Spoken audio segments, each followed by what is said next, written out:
Vamos abrir a Escritura no Velho Testamento, no livro de Gênesis, no capítulo 22. Livro de Gênesis, capítulo 22.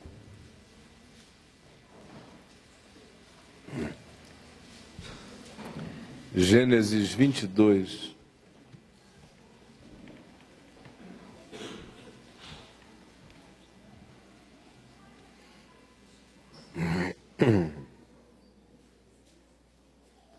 Depois dessas coisas, Gênesis 22, do verso 1 ao verso 19. Depois dessas coisas, pôs Deus Abraão à prova e lhe disse: Abraão, este lhe respondeu: Eis-me aqui. Acrescentou Deus: Toma teu filho, teu único filho Isaque, a quem amas, e vai-te à terra de Moriá. Oferece-o ali em holocausto, sobre um dos montes que eu te mostrarei. Levantou-se, pois, Abraão de madrugada, e tendo preparado a seu jumento, tomou consigo 2 dos seus servos e a Isaque, seu filho. Rachou lenha para o holocausto, e foi para o lugar que Deus lhe havia indicado. Ao terceiro dia, erguendo Abraão os olhos, viu o lugar de longe. Então disse a seus servos: Esperai aqui com o jumento, e eu e o rapaz iremos até lá, e havendo adorado, voltaremos para junto de vós. Tomou Abraão a lenha do holocausto e a colocou sobre Isaque, seu filho. E ele, Abraão, porém, levava nas mãos o fogo e o cutelo.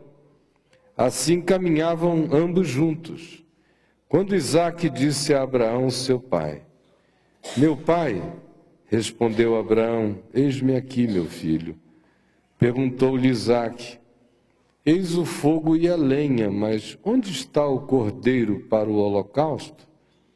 Respondeu Abraão: Deus proverá para si, meu filho, o cordeiro para o holocausto. E seguiam ambos juntos. Chegaram ao lugar que Deus lhe havia designado. Ali ordenou Abraão um altar, sobre ele dispôs a lenha, amarrou Isaque, seu filho, e o deitou no altar, em cima da lenha. E estendendo a mão, tomou o cutelo para imolar, para matar o filho. Mas do céu lhe bradou o anjo do Senhor, o Cristo eterno: Abraão, Abraão. Ele respondeu: Eis-me aqui. Então lhe disse: Não estendas a mão sobre o rapaz e nada lhe faças, pois agora sei que temes a Deus, porquanto não me negaste o filho, o teu único filho. Tendo Abraão erguido os olhos, viu atrás de si um carneiro preso pelos chifres entre os arbustos. Tomou Abraão um carneiro e o ofereceu em holocausto, em lugar do seu filho. E pôs Abraão por nome àquele lugar: O Senhor proverá.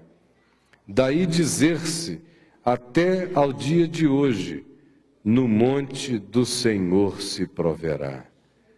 Então do céu bradou pela segunda vez o Cristo eterno, o anjo do Senhor, a Abraão, e disse: Jurei por mim mesmo, diz o Senhor, porquanto fizeste isso e não me negaste o teu único filho, que deveras te abençoarei, e certamente multiplicarei a tua descendência como as estrelas dos céus e como a areia na praia do mar.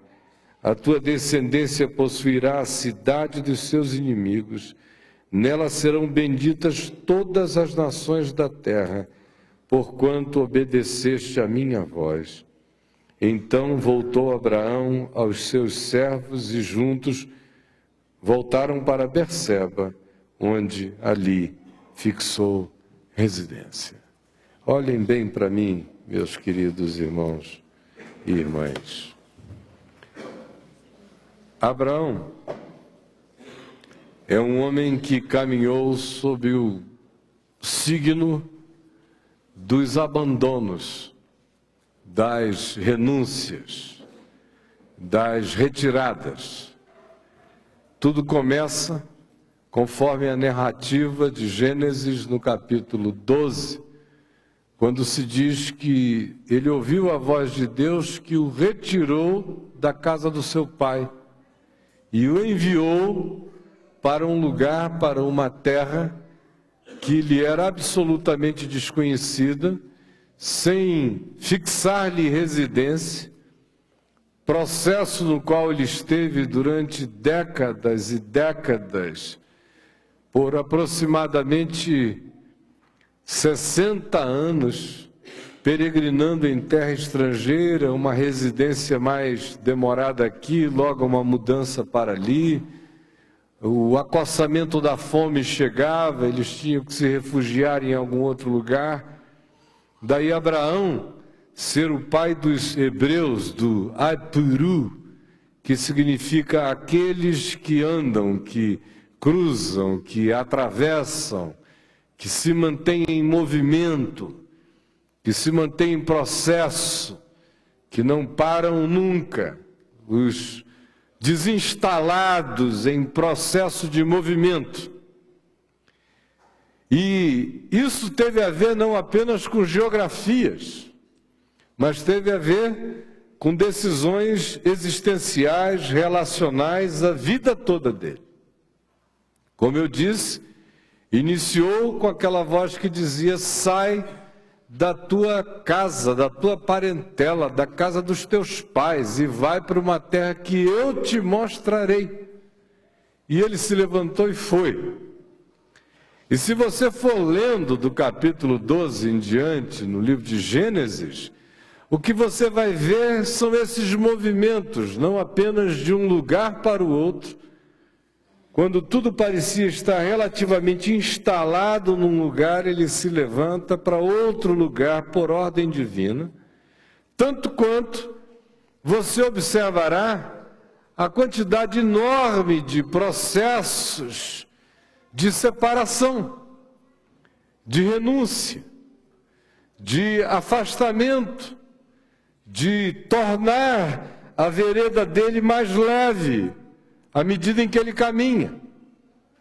Deixou a casa dos pais, depois de um tempo ele teve que se separar do seu sobrinho Ló, que andava com ele, mas porque os pastores de Ló e os pastores dele viviam em confusão, o Senhor disse a ele: olha, dize para Ló escolher para onde quiser ir na terra.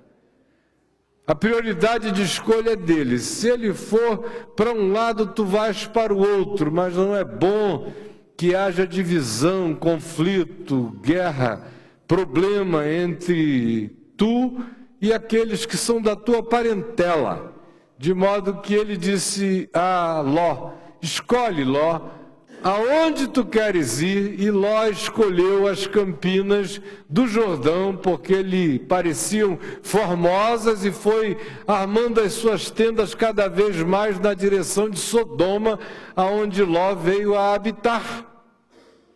Depois disso, a gente vê aquela luta enorme de Abraão e Sara por gerarem um filho, e eles eram aparentemente incapacitados de o fazerem. Pelo menos ela parecia ser estéril e não conseguia lhe dar à luz a um filho.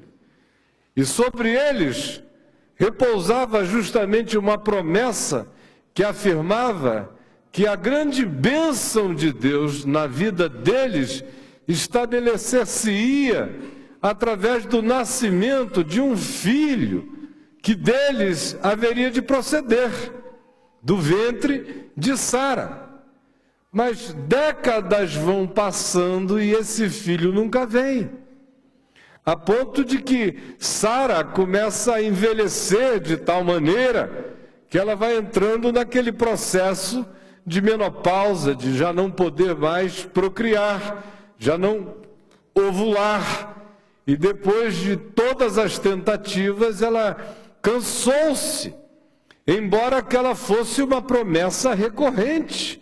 Desde que ele saíra da casa do seu pai, a bênção de Deus sobre ele era essa: será da tua descendência que eu abençoarei todas as nações da terra. E ele não gerava descendência nenhuma. Aí Sara recorre à ideia de um bebê de proveta. Pediu ajuda a Agar, que era uma serva da casa, uma egípcia.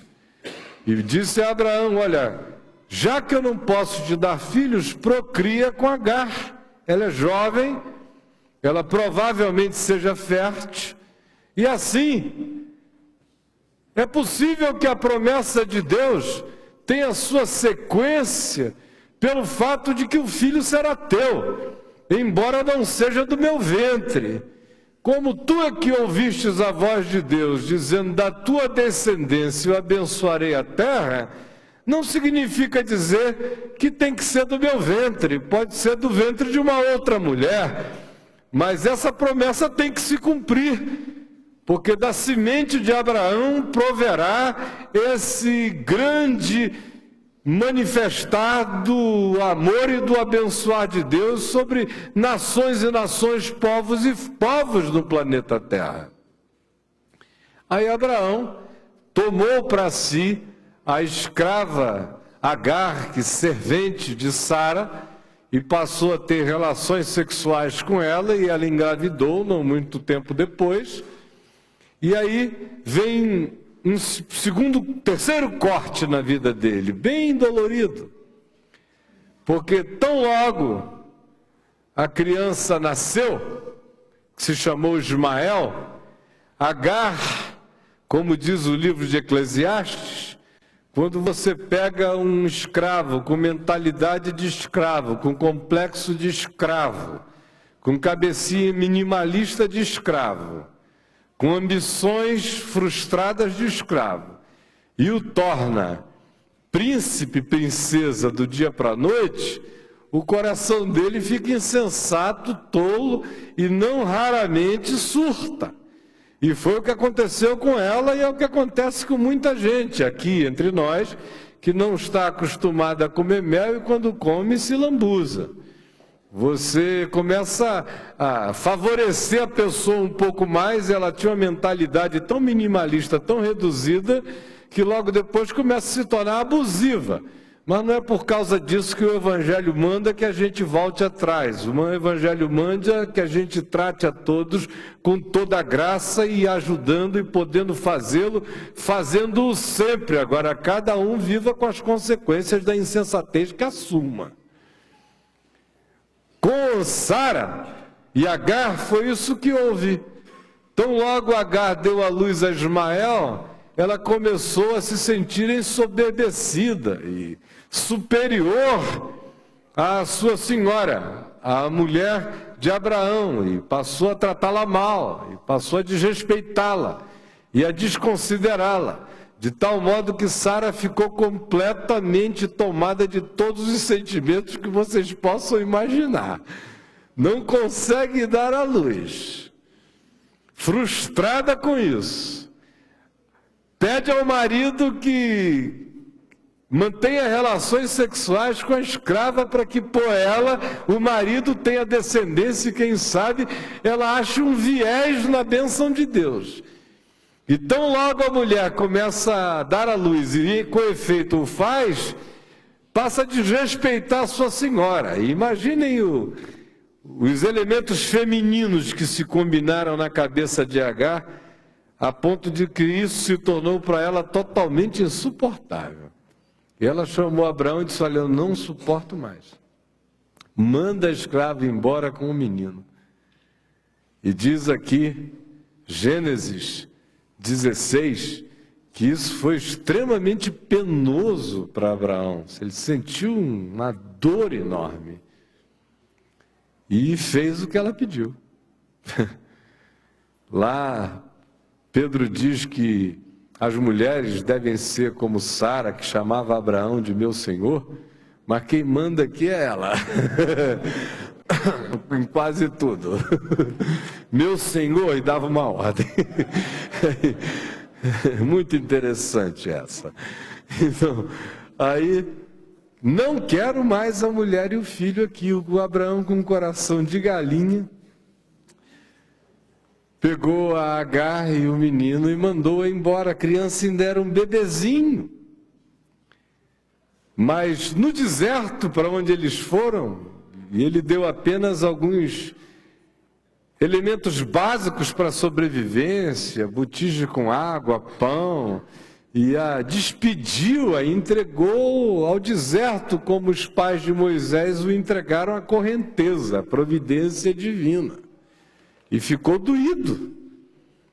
Logo adiante, Deus se apiedou de Agar e ouviu a voz de Agar no deserto, quebrantada, e enviou um anjo do Senhor que disse: olha, Agar, o Senhor é contigo e o Senhor vai te abençoar também, vai fazer do teu filho Ismael uma grande nação. Mas agora volta para a casa da tua senhora Sara e aprende a respeitá-la e fica lá, porque haverá acolhida para ti. Aí ela volta. Só que 12 anos passam. 12 anos mais nesse convívio, que não se sabe se amainou, eu espero que sim, mas de qualquer modo era um convívio tenso. Quem um dia já mandou um outro embora e convive mais 12 anos sem mudança alguma, vive num estado de tensão, enquanto o menino crescia e ficava taludinho, e entrou na puberdade, tornou-se pré-adolescente. Quando o Senhor visita Abraão mais uma vez, dentre várias visitas que lhe havia feito, agora envia-lhe o anjo do Senhor, que é uma manifestação do Cristo eterno, e 2 anjos, para prometerem que a graça de Deus os visitaria e que a descendência dele procederia de Sara, e não de qualquer arranjo. E Sara ouvia isso atrás da tenda, atrás de um véu, de um cortinado. Quando ela ouviu esse negócio, nem Sara se aguentou na presença de Deus. Começou a dar umas gargalhadinhas. Aí o anjo do Senhor, o Cristo eterno, perguntou, disse a Abraão: por que se ri, Sara? Lá atrás, escondida, está pensando que eu não estou sabendo das coisas? Está caindo na gargalhada. Porque ela dizia: eu não menstruo já faz um tempão, meu marido, me desculpe a expressão, está broxa. E agora, só se for com guindaste celestial e com fertilizante da Nova Jerusalém, para poder acontecer alguma coisa aqui. Então ela estava achando aquilo patético. Ela estava mais idosa do que a minha mãe. Imaginem só. Chegar assim, o Senhor dizer para minha mãe que ela ia dar à luz a um filho. E olha que ela ainda está um broto, de 84 anos. A Sara já estava lá com seus 90 e tantos. 90 anos de idade. E Abraão com 100. 100 com S. Aí, Abraão era um homem de fé, né? O Senhor está dizendo, eu estou aqui. E se for para um exercício desse de levantamento, que a graça de Deus venha sobre mim. Agora, a Sara disse: desse ventre não sai coelho, quanto mais menino. Nunca saiu, porque que agora, depois de morto, tinha virado uma sepultura o ventre de Sara. E ela riu de ironia, riu do absurdo. E o Senhor disse: ela está rindo? Pois olha, daqui a 1 ano eu te visitarei outra vez, e vocês estarão aqui com essa casa com criança chorando, de um neném que vai nascer dela, e vai brotar leite do peito dela, e ela própria amamentará. E vá dormir com este barulho. Aí quando o neném nasceu, diz aqui o texto em Gênesis que Abraão ficou muito feliz, felicíssimo, e deu um grande banquete, imaginem só. Depois de 65 anos, esperando aquilo todo dia, cada transada era um... E aí, meu amor? Nada, nada, nada. Cada menstruação que vinha, ó Deus, eu estou na tua presença, mas vamos em frente, vamos em frente. Imagina quantas vezes Abraão e Sara transaram, fizeram amor, dizendo, Senhor, tem que ser hoje. Dá para imaginar? Aí nasce o menino. E Abraão convidou todo mundo, mandou fazer uma festança. Foi um dia de alegria e júbilo. E a criança ainda era um bebezinho, estava no processo de amamentação para ser desmamada. E o seu filho Ismael, que era filho dele com a escrava Agar, já tinha seus 12 anos de idade. Quando, vendo aquela festa toda, ele ficou enciumado, a mãe dele provavelmente enciumada e despeitada, todos aqueles sentimentos ruins que podem acontecer no coração humano, levantaram-se e ele começou a caçoar do menino. Sabe lá o que dizia esse careca aí, esse orelhudo, esse judeu narigudo, caçoava do garotinho. Isaac não devia ser uma gracinha, né? Para Ismael ter tanta razão para caçoar dele, vai ver que o bichinho era meio troncho, qualquer coisa assim. Frequentemente a graça de Deus vem em coisas tronchas. Uma cabeça de abacate, uma moleira esquisita, um nariz prognato, sei lá. Eu sei que não faltava material para diversão. E o Ismael, como um bom pai dos árabes, tinha aquele humor absolutamente desastroso quando deseja. De tal modo que Sara ficou tão importunada de ver aquele filho que deu uma de mãe ciumenta em creche, que chama a diretora, a professora, o marido, quer resolver o assunto no conselho tutelar quase. Chamou Abraão e disse, olha, agora eu não aguento mais. Há 12 anos atrás eu suportei, segurei a onda até agora, mas agora é com meu filho. E eu não vou admitir que isso aconteça assim, com meu filho crescendo complexado, com esse Ismael e essa Agar fazendo pouco deles. Manda-os embora. Isso é porque ela chamava Abraão de meu senhor. Aí Abraão ficou com o coração pesado. O texto diz que isto outra vez muito lhe pesou no coração por causa do menino e da serva. E o coração dele ficou esmagado. Mas o Senhor disse, não receis em fazer o que te pede Sara, tua mulher. E de fato o pedido dela era, rejeita. Esta é a palavra usada no texto bíblico. Rejeita esta mulher e este menino e manda-os embora.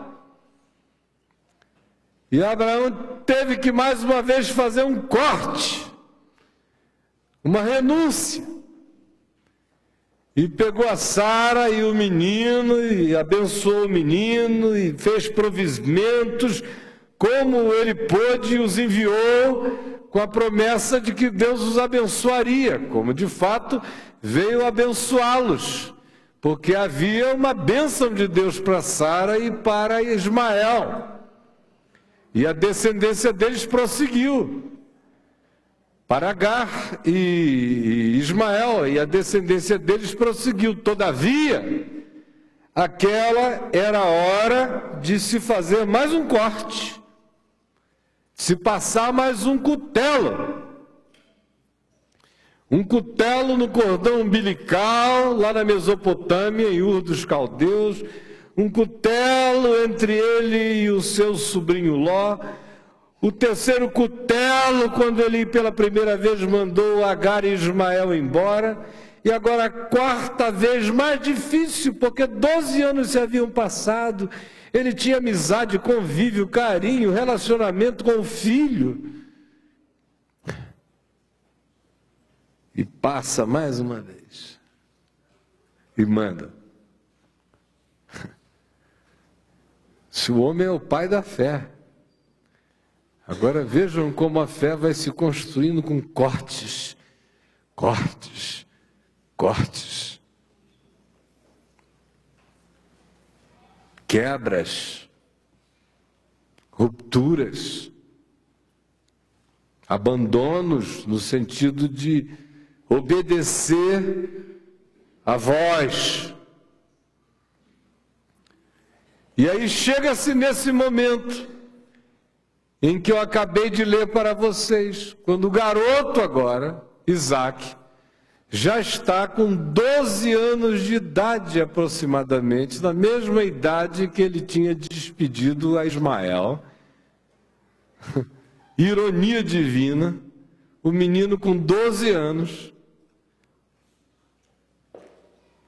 com a mesma idade que ele tinha mandado Ismael embora, vem a voz do Senhor para ele na sua tenda, numa noite escura, e fala ali o absurdo.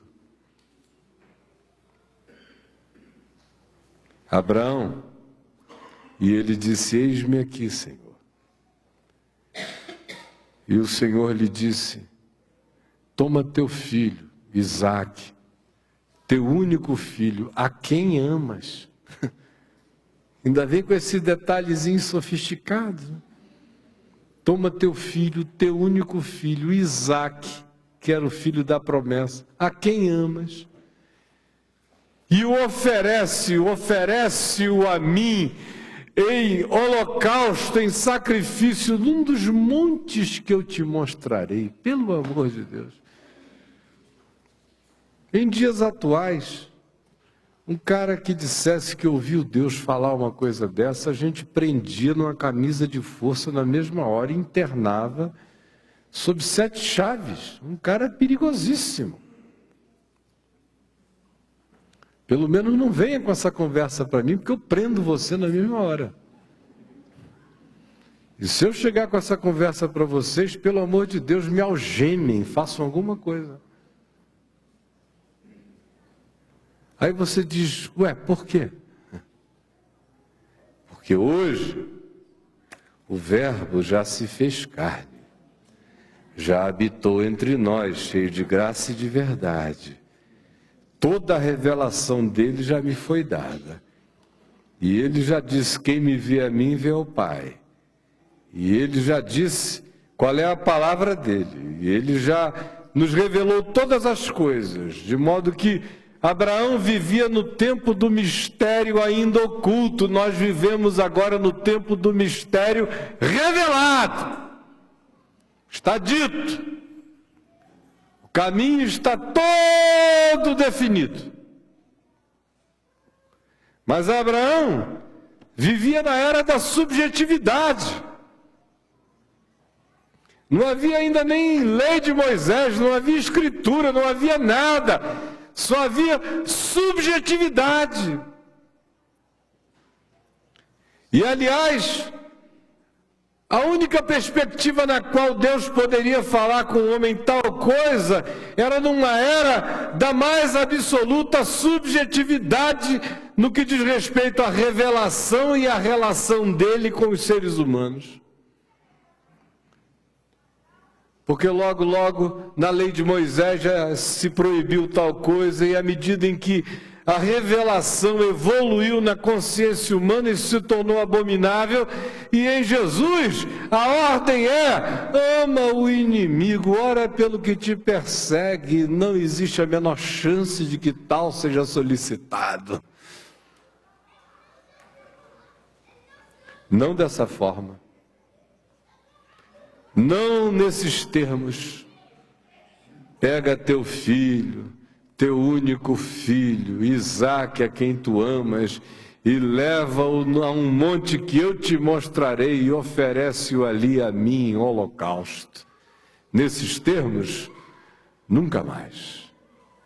Até porque o filho unigênito, absoluto, que não é Isaque, é Jesus, já foi oferecido de uma vez para sempre diante de Deus, como prova do amor do homem por Deus, não da humanidade por Deus, mas do Filho do homem, amando ao Pai por todos os homens que não o amam ainda, ou não o amaram até aqui, até agora, e não o obedeceram até aqui e até hoje.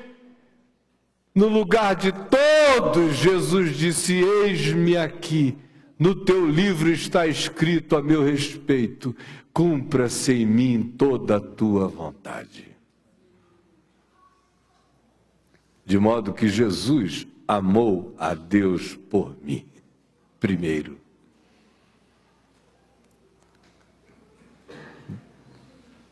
De tal modo que nunca dessa forma nos será tal solicitado.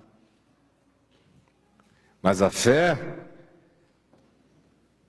carrega consistentemente as mesmas marcas que definem a jornada de Abraão, que é o pai da fé. Cortes, renúncias. Agora olhem para mim. Estou falando isso para uma assembleia de caprichosos, que não aceitam renunciar nem aquilo que lhes faz mal, nem aquilo que está matando. O cara está sendo morto, assassinado todo dia, está se suicidando. E a palavra vem e diz: não faça mal a você. E o sujeito entra em luta com os céus.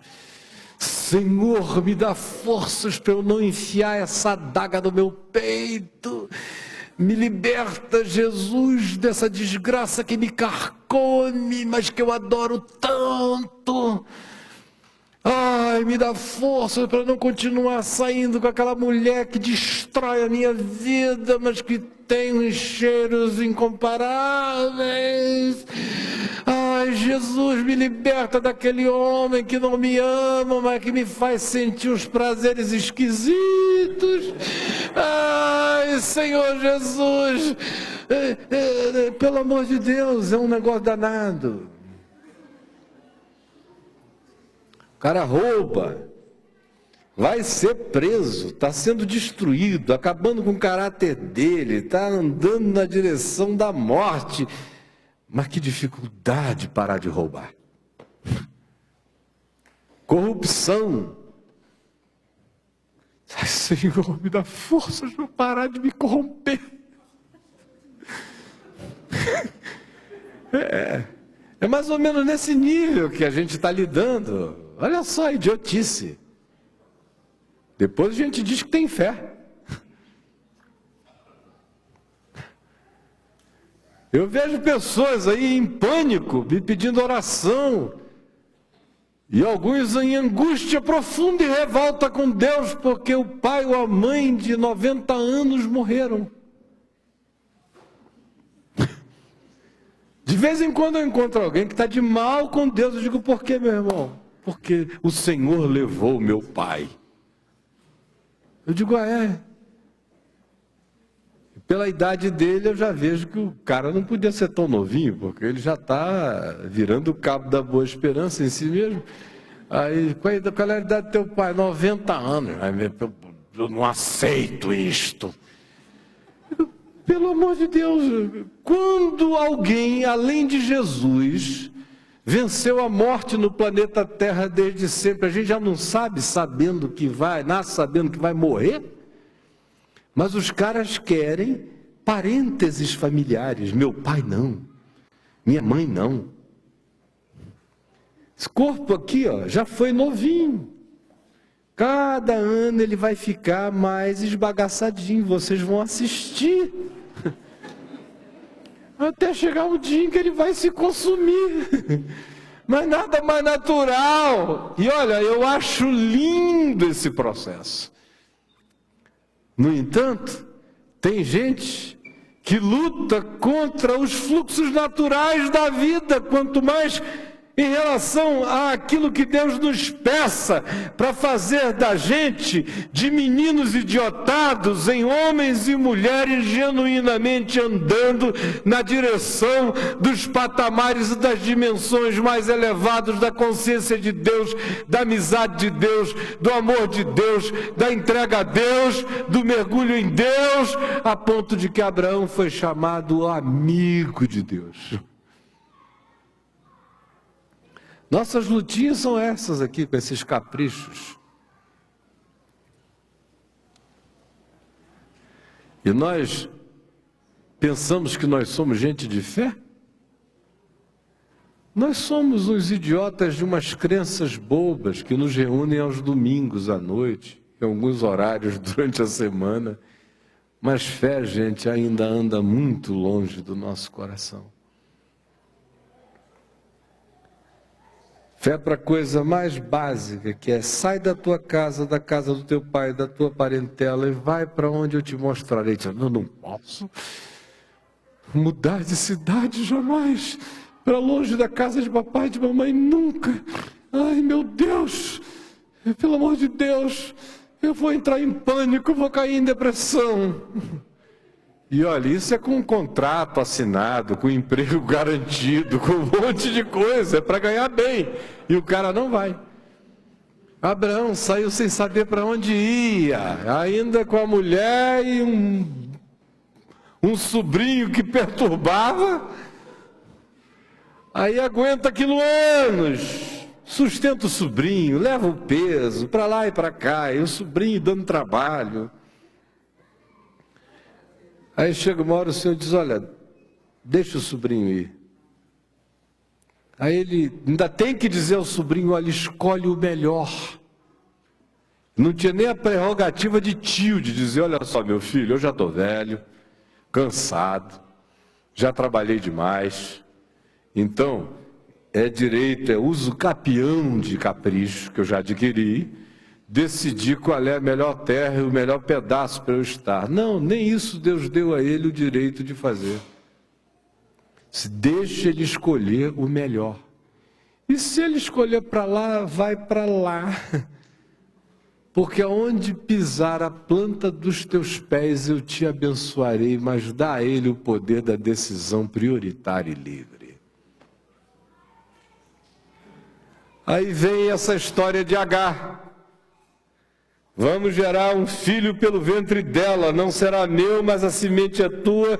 A gente cria um casuísmo para Deus cumprir a promessa dele e eu poder dormir e morrer em paz, de que eu não atrapalhei a bênção de Deus na tua vida, ó marido. Aí a escrava dá a luz, mas vem os caprichos e das dores de Sara, ele tem que mandar o menino embora. Depois Deus o visita, vem o filho dele num dia de grande alegria. Ismael surta, começa a falar mal da criança, aí vem outra voz de Sara dizendo agora não dá mais, manda de vez. E 12 anos tinham passado, as afeições tinham se entranhado, de modo que ele faz isso, mas não sem uma dor horrenda. E agora mais 12 anos se passam, quando chega essa noite escura e Deus diz, agora pega a Isaque, teu filho, teu único filho, a quem tu amas, e leva até o Monte Moriá e oferece-o ali, num dos montes, em holocausto, a mim, Abraão. E o pior, aqui se diz, e Abraão se levantou e foi.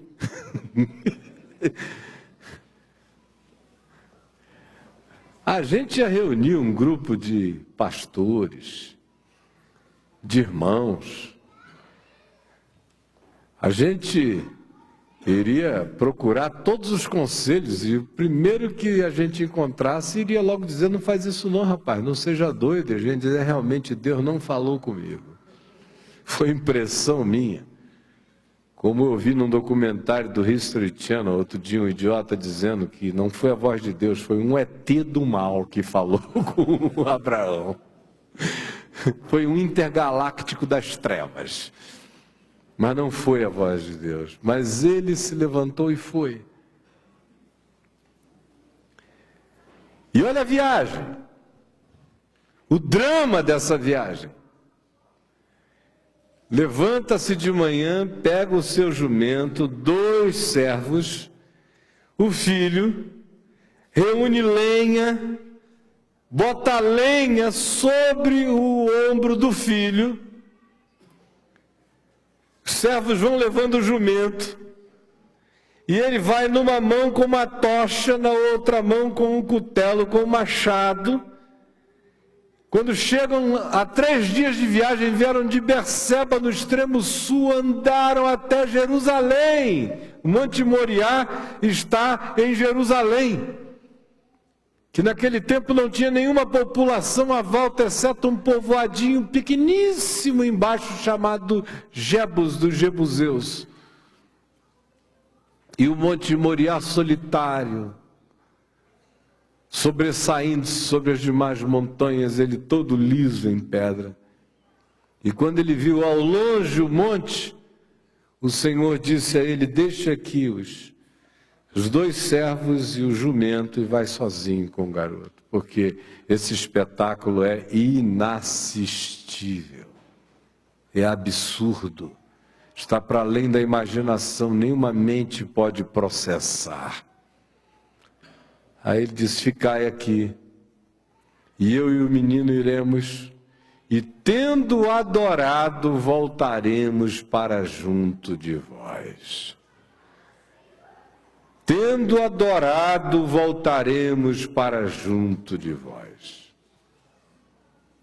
Mais adiante, a gente lê em Hebreus, no capítulo 11, que ele iria matar o filho, como de fato levantou o cutelo para degolá-lo, crendo todavia que, se Deus lhe fizera a promessa de que daquele filho lhe viria descendência e as bênçãos todas com as quais ele havia sido aquinhoado em diversas e dezenas de promessas, o Senhor seria poderoso para ressuscitar o seu filho de entre os mortos. Era o tamanho da loucura do homem, que é conforme a loucura de Cristo, que se entrega à morte para ser ressuscitado, que é conforme a loucura do Pai. Por isso Abraão é o pai da fé. Ficai aqui, e eu e o menino iremos, e tendo adorado, voltaremos para junto de vós. Aí lá vão os 2 andando, e Abraão aqui com a tocha na mão, machadinho, a machete na outra, o cutelo, e Isaac carregando o feixe. É uma imagem crística, extraordinária, do menino levando o madeiro e o pai com o fogo e o cutelo. É a cruz antes da crucificação, é a cruz arquetípica se manifestando mais uma vez na história humana, numa decisão de fé que agora envolve o coração de um pai humano e de um filho humano, numa obediência louca e absurda, para além de todo e qualquer valor, conceito moral, ético, explicação, filosofia, transcendendo a qualquer que seja a lógica, o bom senso ou o sentido. Loucura! Como loucura é a salvação de Deus oferecida em Cristo Jesus pela pregação da fé. Lá vai Isaac levando o madeiro. E Abraão, com fogo e o cutelo, aí vem essa pergunta lacerante do menino ao pai. Pai, e Abraão disse, eis-me aqui, meu filho. E ele disse, eis aqui a lenha. Aí eu vejo o fogo e o cutelo. Mas onde está o cordeiro para o holocausto? O garotinho começando a sentir uns negócios esquisitos. Vou virar cordeiro nessa. Onde está o cordeiro? Doido para ouvir o pai dizer assim, meu filho, olha, eu mandei botar lá em cima uma manada de cordeiro para a gente escolher o melhor. Mas a resposta do pai foi, meu filho, o Senhor proverá para si o cordeiro. O Senhor proverá para si o cordeiro. Gente, eu vou embora. Eu vou embora. Porque a gente está falando aqui de coisa grande. E nós somos todos uns panacas. O Senhor proverá para si o cordeiro, meu filho. A gente não consegue renunciar a um capricho. A gente não consegue abrir mão de uma segurançazinha que às vezes não é nem segurança, é apenas é um step, é uma escolha, é uma decisão temporária de uma coisa que nosso coração já sabe que não tem nenhuma definição nela, mas é apenas um conforto existencial e psicológico de um momento.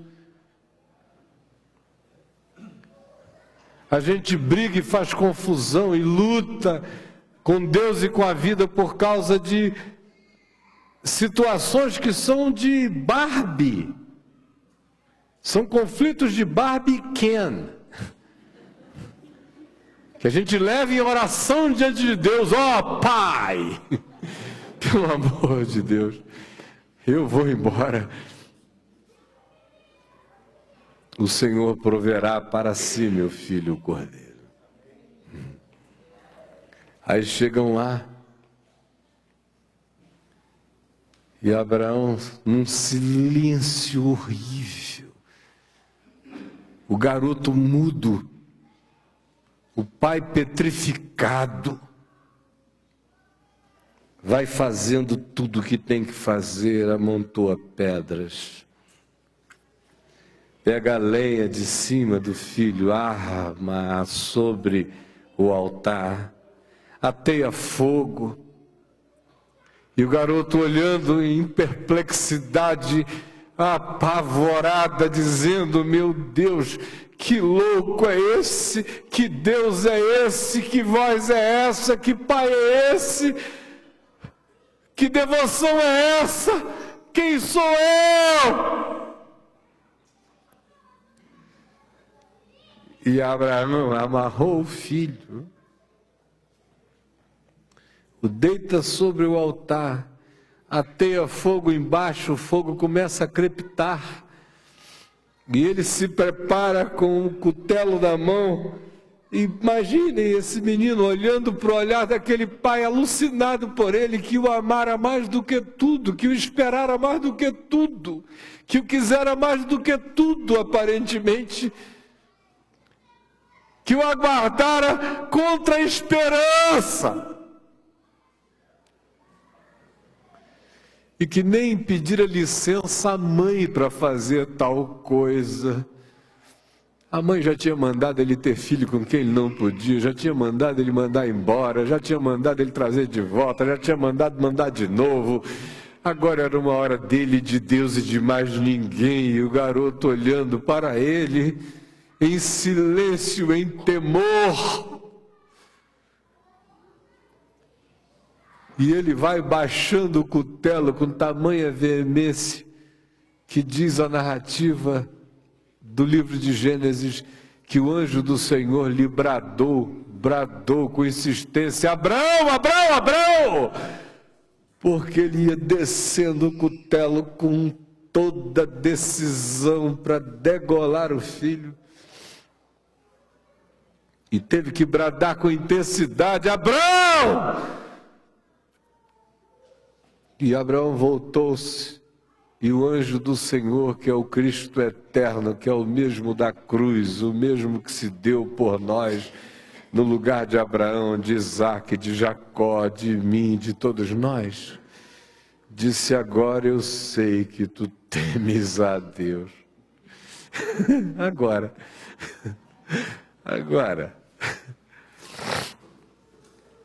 Porque tu não me negaste o teu único filho. E mostrou e disse: olha o cordeiro aqui, ó, o carneiro.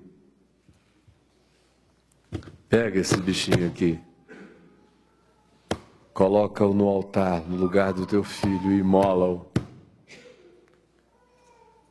Porque em verdade eu te digo que eu te abençoarei e te multiplicarei, e a tua descendência será incontável, e por ela serão abençoadas e benditas todas as nações da terra. Volta para casa agora e cuida do teu filho. Agora olhem aqui para mim. Nenhum de nós jamais foi posto numa decisão desse nível, jamais. Nem será, porque Jesus já é a consumação de todas as decisões dessa gravidade absurda, para além de toda compreensão, de toda moral, de toda ética, de toda e qualquer razoabilidade. Deus estava em Cristo realizando a loucura e o absurdo que os homens não entendem, mas que era um absurdo dos absurdos, porque era Deus matando Deus.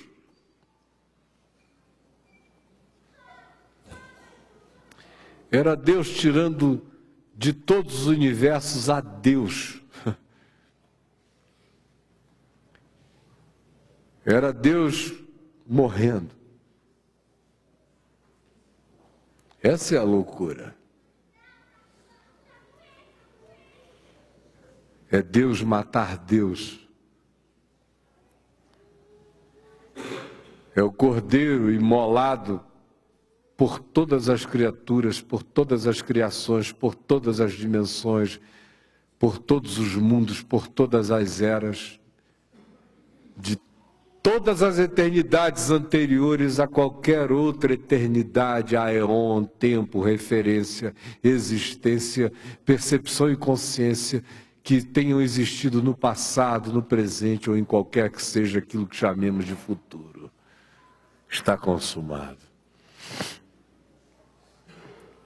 Agora pense que você não está diante da subjetividade do absurdo, numa noite escura, com a voz de Deus visitando a você e dizendo: pega teu filho e mata. Leva até o telhado do caminho da graça e o oferece em cima da estação. Em holocausto a mim, Caio. Nunca mais alguém ouvirá tal voz. A gente tem o Evangelho. E o único ser que se manda matar no Evangelho é o meu self. É o meu si mesmo. É a minha persona ilusiva, caprichosa e adoecida, que se tome a cruz, se a leve para a cruz, negue-se-a, deixe-se a morrer, para que se tenha vida, para que apareça o eu verdadeiro, seguindo a Deus em consciência e em desprendimento, em leveza, em liberdade, em obediência. No mais, ninguém é chamado a matar ninguém. Mas a gente é chamado a cortar um braço, a cortar uma perna, a arrancar um olho.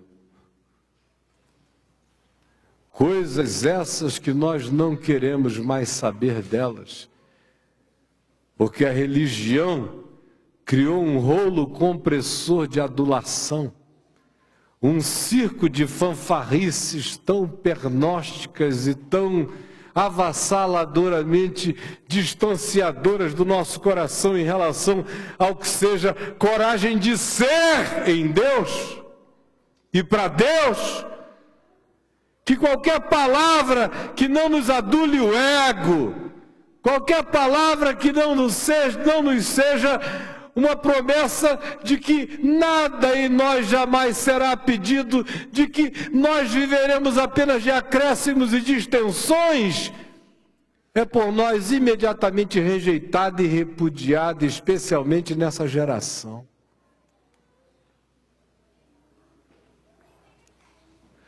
Eu não sou chamado a imolar nenhum filho, mas eu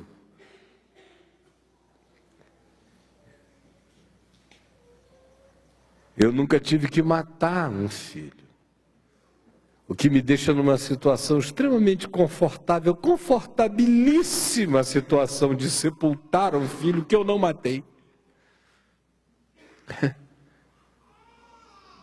Sepultar o filho das minhas entranhas que eu não matei é uma situação de extremo conforto de fé, sabendo ainda que ele foi levado para a glória do Pai. É uma situação de extremo conforto. Mas tem gente que, até para sepultar o filho que não matou, o sepulta com ódio aos céus e à vida. Esse não foi o momento mais difícil da minha vida, pegar um filho que eu não matei, para o qual eu só me dei em amor, e que a graça de Deus o acidentou em morte para levá-lo para a glória eterna e poupá-lo. A fé demanda renúncias, renúncias corajosas. Às vezes a gente tem que cortar um braço, gente. Um braço que está nos gangrenando. A manutenção dele é a nossa morte. A gente tem que cortar. Se às vezes a gente tem que fazer isso como intervenção num filho para salvá-lo contra todas as vontades dele, mas fazer isso, quanto mais em nós mesmos. Às vezes são relacionamentos cancerígenas que a gente tem. Não se diz que o pai de Abraão era mau, e mesmo assim Deus disse: deixa teu pai e tua mãe. Imagina aquele pai estuprador, violentador, abusivo, aquela família perversa, adoecida. Ainda tem gente que diz: não, eu vou morrer aqui dentro dessa história, com tudo no Evangelho dizendo: se tu tens a oportunidade de tornar-te livre, torna-te livre hoje. Mas a gente fica viciado até a sepultura como residência.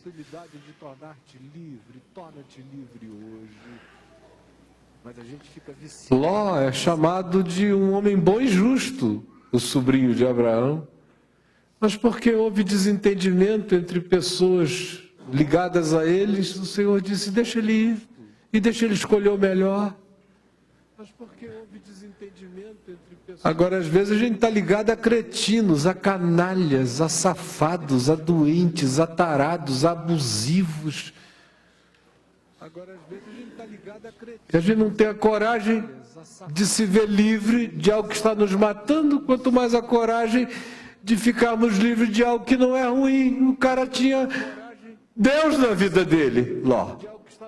Mas não é porque ele tinha Deus na vida dele, que ele tinha um caráter bom, que ele era a pessoa para continuar ao lado de Abraão naquele momento da história. E Deus às vezes diz: deixa ele ir, corta. Não é porque ele é mau, é por causa do teu caminho comigo. Deus às vezes diz: deixa ele ir, corta.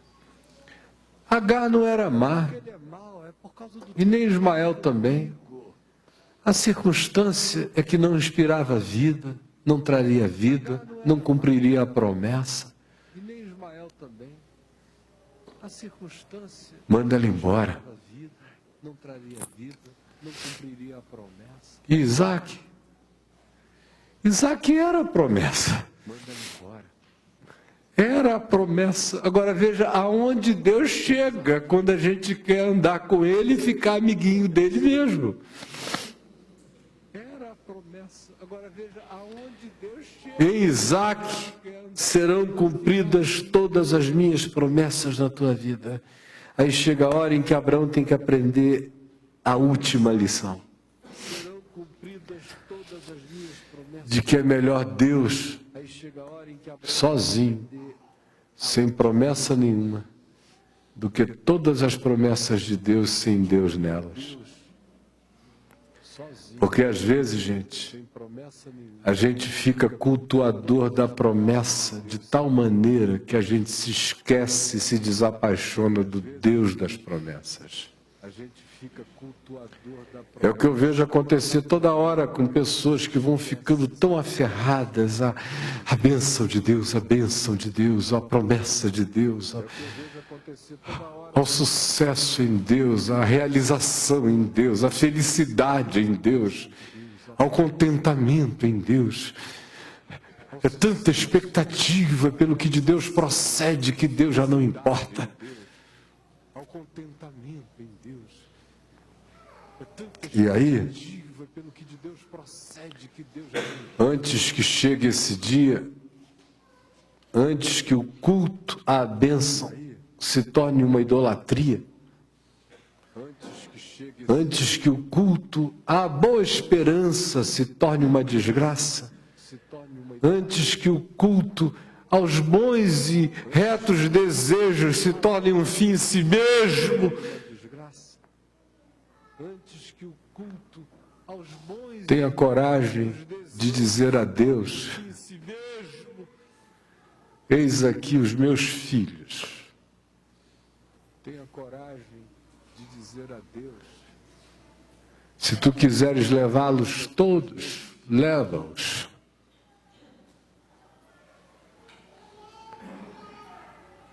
Porque eles são teus. Mas eu não serei teu se cultuá-los como se eles fossem tu.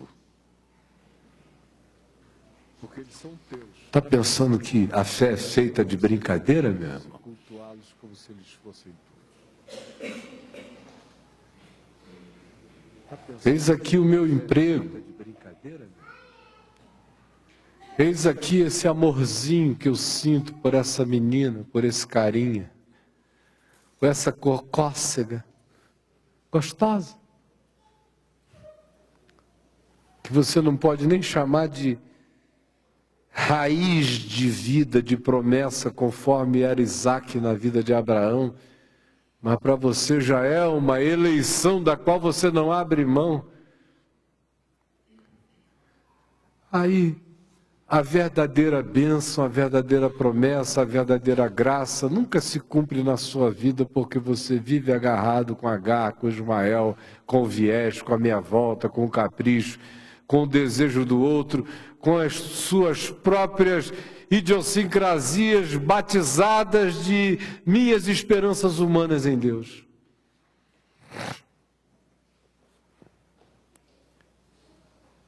Eu já preguei milhares de vezes nesse texto sobre tantos ângulos e aspectos diferentes, mas hoje eu só queria falar sobre esse único. Sobre fé que se carrega da disposição da renúncia. No caso de Abraão, na hora que ele renuncia e que ele leva e que ele executa, porque Hebreus diz que com efeito aos olhos de Deus ele imolou o filho. O anjo teve que parar-lhe a mão aos gritos, porque o homem já tinha executado tudo do coração. No monte do Senhor se proveu substituição e livramento. Mas às vezes não é Isaac que está ali, não. Às vezes ali quem está ali é um demônio para ser imolado mesmo. Ou quem está ali é só um cordeiro mesmo. Ou quem está ali é só uma escolha da minha própria vontade, capricho, desejo e infelicidade desorientada, e que precisa ser, de algum modo, oferecido a Deus para que eu cresça, para que eu me liberte, para que eu creia que no monte do Senhor se fará provisão e livramento. Mas enquanto eu quiser fazer as provisões eu mesmo para a minha vida, eu terei apenas aquilo que eu arranjar. Eu terei apenas Agar, eu terei apenas Ismael, eu andarei com Ló até não aguentar mais, mas nunca provarei a leveza final de chegar e dizer: Deus, eu te entrego até as bênçãos. Eu mato as bênçãos todas, mas eu não fico sem ti. Esse é o sentido final da adoração. É quando toda promessa deixa de ter galardão. É quando toda vitória fica vazia de seu sentido, se ela for aumentada aos nossos olhos como coisa de importância maior. É quando a gente acredita que das pedras Deus pode suscitar filhos a Abraão, como disse Jesus, e não necessariamente só de Isaac. Abraão chegou ao ponto de crer que das pedras Deus lhe suscitaria filhos. Mas ele preferia não ter filho nenhum a ter qualquer que fosse o filho, sem que Deus fosse a primazia da vida dele, o absoluto da existência dele. Agora pense nisso e considere, não nos pedidos absurdos do Evangelho, mas no que o Evangelho chama vida. Corta esse pé, Caio. Se você não cortar, você vai ter gangrena, rapaz. Ah, meu irmão, eu corto. Se me disserem que se eu não cortar, ou o pé, ou a perna, seja lá o que for, porque eu vou ter gangrena, podem ter certeza, minha mulher sabe que eu vou dizer para ela na mesma hora: pode cortar.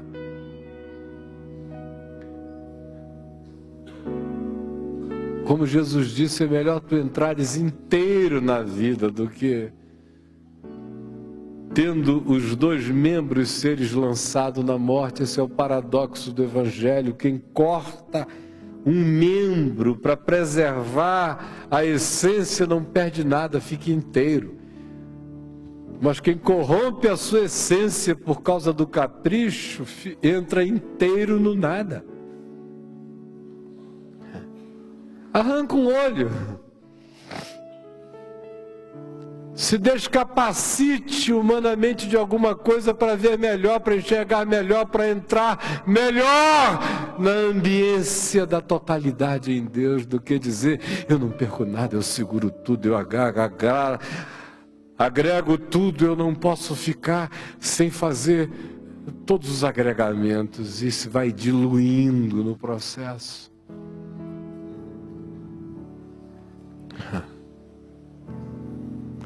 São amputações que nos trazem benefícios.